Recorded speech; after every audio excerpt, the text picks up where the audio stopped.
جب تو اس مرتبہ پر پہنچ جائے گا تو تیرے دل کے لیے آنکھیں ہو جائیں گی کہ جن سے تو دیکھے گا، معنی صورت بن جائیں گے اور غیب حاضر بن جائے گا اور خبر معائنہ بن جائے گا۔ بندہ جب اللہ تعالیٰ کے لیے قابل بن جاتا ہے تو اللہ تعالیٰ ہر حال میں اس کا ساتھی ہوتا ہے کہ اس میں تغیر و تبدل فرماتا ہے اور اس کو ایک حال سے دوسرے حال کی طرف منتقل کرتا رہتا ہے، ایک حال سے دوسری حال کی طرف منتقل کرتا رہتا ہے، اور وہ سرتاپا معنی اور ایمان و ایقان، معرفت اور مشاہدہ بن جاتا ہے۔ وہ دن بغیر رات کے، روشنی بغیر تاریکی کے، صفائی بغیر کدورت کے، دل بغیر نفس کے، فنا بغیر وجود کے، اور غیبت بغیر حضور کے بن جاتا ہے۔ وہ مخلوق اور اپنے نفس سے غائب ہو جاتا ہے۔ اس سب کی بنیاد اللہ تعالیٰ کے ساتھ مانوس ہونا ہے، اور جب تک تیرے اور اللہ تعالیٰ کے درمیان یہ ان سے کامل نہ ہو جائے تو کلام نہ کر، مخلوق سے ایک قدم آگے بڑھ، ان کا نفع اور نقصان کوئی چیز نہیں ہے۔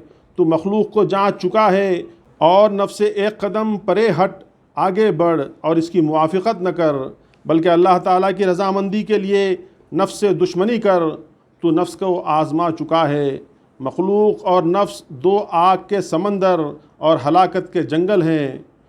پکے ارادے کے ساتھ اس جائے ہلاکت سے جلد عبور کر جا، ایسا کرنے سے تجھے بادشاہت مل جائے گی۔ یعنی مخلوق اور نفس میں مبتلا رہنا بیماری ہے، اور دوسرا یعنی ان کو ترک کر کے اللہ سے ملنا دوا ہے۔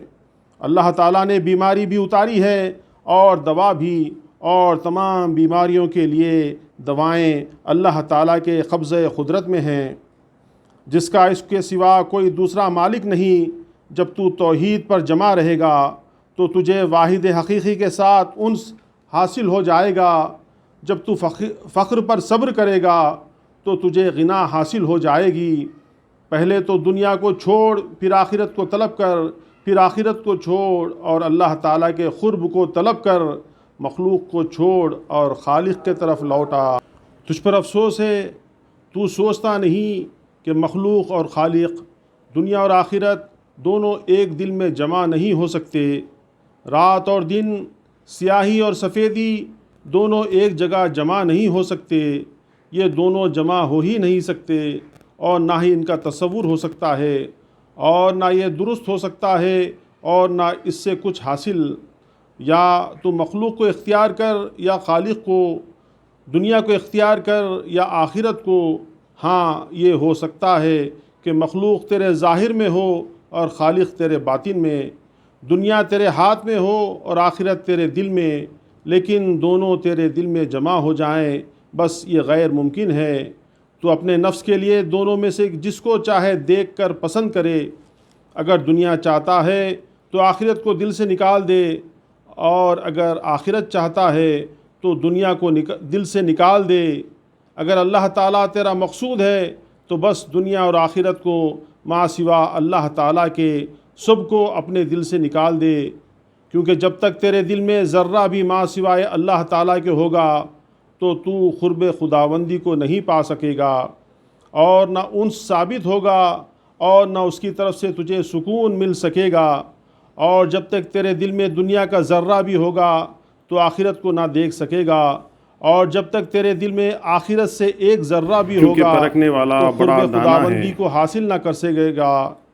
تو عاقل بن، اللہ تعالیٰ کے دروازے پر تو سچائی کے قدموں کے بغیر نہیں پہنچ سکتا، کیونکہ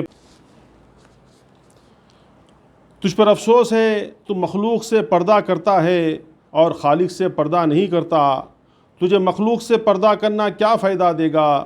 ان قریب تو مخلوق کے نزدیک رسوا ہو جائے گا، اور تیرے اسباب اور معیشت، تیری جیب اور گھر نکال لیے جائیں گے۔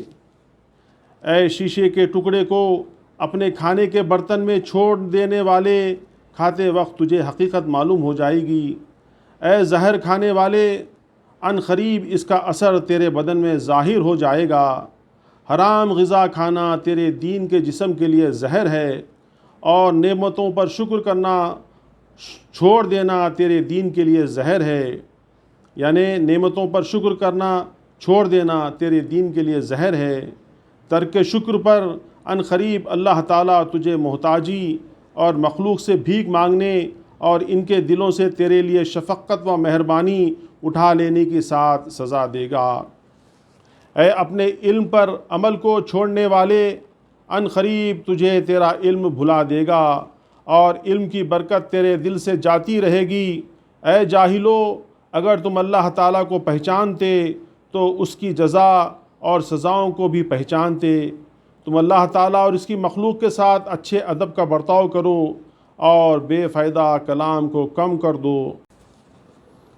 ایک بزرگ رحمۃ اللہ علیہ سے منقول ہے، فرماتے ہیں کہ میں نے ایک نوجوان کو بھیک مانگتے ہوئے دیکھا تو میں اس سے کہا کہ تیرے لیے کیا ہی اچھا ہوتا اگر تو محنت و مزدوری کرتا۔ بس مجھے اس کہنے کی سزا دی گئی کہ 6 ماہ تک میں تہجد کی نماز پڑھنے سے محروم رہا، کیونکہ ان کو نصیحت کا منصب نہ تھا، اس لیے بزرگ کا کام بے فائدہ ہوا کہ جس پر تنبیہ کی گئی۔ اے اللہ کے بندے، کارآمد باتوں میں وہ شغل ہے جو کہ بیکار باتوں میں نہیں، تو اپنی نفس کو اپنے دل سے نکال ڈال، تجھے بھلائی حاصل ہو جائے گی، کیونکہ اصل قدرت نفس ہے اور دوسروں کو بھی مقدر بنا دینے والی ہے۔ اس کے نکلنے کے بعد صفائی آ جائے گی، تو اپنی حالت کو بدل ڈال، یقیناً تو بدل دیا جائے گا، کیونکہ اللہ تعالیٰ کا فرمان ہے، یعنی بے شک اللہ کسی قوم سے اپنی نعمت نہیں بدلتا جب تک کہ وہ خود اپنی حالت نہ بدلیں۔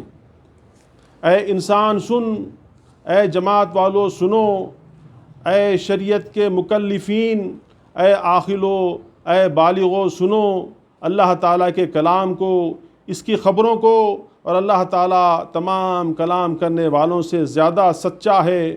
تم اس کے لیے اپنی اس حالت کو بدلو جو اس کو ناپسند ہے، تاکہ وہ تمہارے لیے وہ چیزیں دے جس کو تم پسند کرتے ہو۔ راستہ وسیع اور کھلا ہوا ہے، پھر تم اس پر کیوں نہیں چلتے؟ تمہیں کیا ہو گیا ہے؟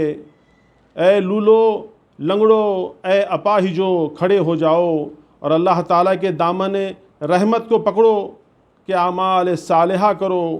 غافل نہ بنو جب تک دین متین کی رسی کے دونوں کنارے تمہارے ہاتھ میں ہیں، اس سے ایسی مدد لو جو کہ تمہارے نفسوں کی اصلاح کر دے۔ تم اپنے نفس پر سوار ہو جاؤ، ورنہ وہ نفس تم پر سوار ہو جائے گا۔ نفس دنیا میں برائی کا حکم دینے والا ہے اور آخرت میں ملامت کرنے والا، اور تم ان لوگوں سے بھاگو جو تمہیں اللہ تعالیٰ سے روکیں، اور ان سے اس طرح بھاگو کہ جس طرح تم پر درندہ حملہ کرتا ہے اور تم بھاگتے ہو۔ اللہ تعالیٰ کے ساتھ معاملہ کرو، جو اللہ کے ساتھ معاملہ کرتا ہے وہی نفع حاصل کرتا ہے۔ جو اللہ کو محبوب رکھتا ہے اللہ اسے محبوب رکھتا ہے، جو اللہ کا قصد کرتا ہے اللہ اس کا قصد کرتا ہے، جو اللہ کے قریب آتا ہے اللہ اس کے قریب آ جاتا ہے، جو اللہ تعالیٰ کی معرفت کا ارادہ کرتا ہے اللہ تعالیٰ اس کو ویسے ہی اپنی معرفت عطا فرماتا ہے۔ اللہ تعالیٰ معبود برحق ہے، میں جو کچھ کہتا ہوں اسے غور سے سنو اور میرے قول کو قبول کرو۔ میرے سوا زمین پر کوئی ایسا نہیں جو میری حالت پر کلام کرتا ہو، ہر ایک سے ایک حالت پر کلام ہے۔ میں مخلوق کا خیر خواہ ہوں نہ کہ اپنا، اگر میں آخرت کو طلب کرتا ہوں تو مخلوق کے لیے کرتا ہوں نہ کہ اپنے لیے، اور ہر وہ کلمہ جو میں بولتا ہوں اس سے میرا مقصود صرف اللہ تعالیٰ کی ذات ہوتی ہے۔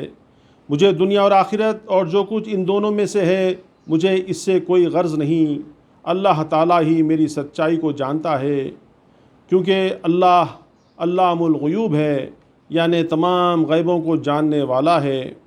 تم میری طرف آؤ اور بڑھو، میں کسوٹی ہوں، میں بھٹی اور سکہ ڈھالنے کی ٹکسال کا مالک ہوں۔ اے منافق، تو کیا بےہودہ بک بک کر رہا ہے اور تیری بکواس بے معنی ہے؟ تو کب تک میں کہتا رہے گا؟ تو ہے کون؟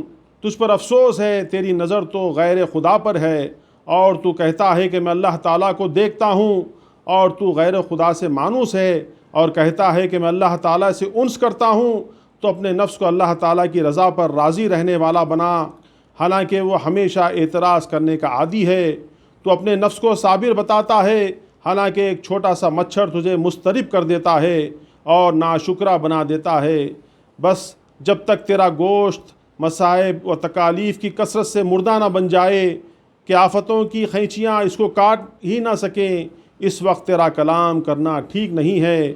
ہاں، اس وقت تو سراپا خلوت بن جائے گا کہ تیرا دل دنیا اور آخرت سے دونوں سے خالی ہو جائے گا، اور ان کے اندر کی چیزوں کے اعتبار سے معدوم ہوگا، اور احکام خداوندی کی تعمیل اور ممنوعات سے باز رہنے میں موجود ہوگا، اور اللہ تعالیٰ کا فعل تجھ کو موجود کر دے گا اور تجھے حرکت و سکون میں لائے گا، اور تو اس کی معیت میں اپنے آپ سے غائب رہے گا جب تک تیرے لیے کوئی مرتبہ ثابت نہیں ہوگا۔ اللہ تعالیٰ بندے سے اس کی ظاہری صورت کو طلب نہیں کرتا، بلکہ اس کا مطلب تو حقیقت ہے۔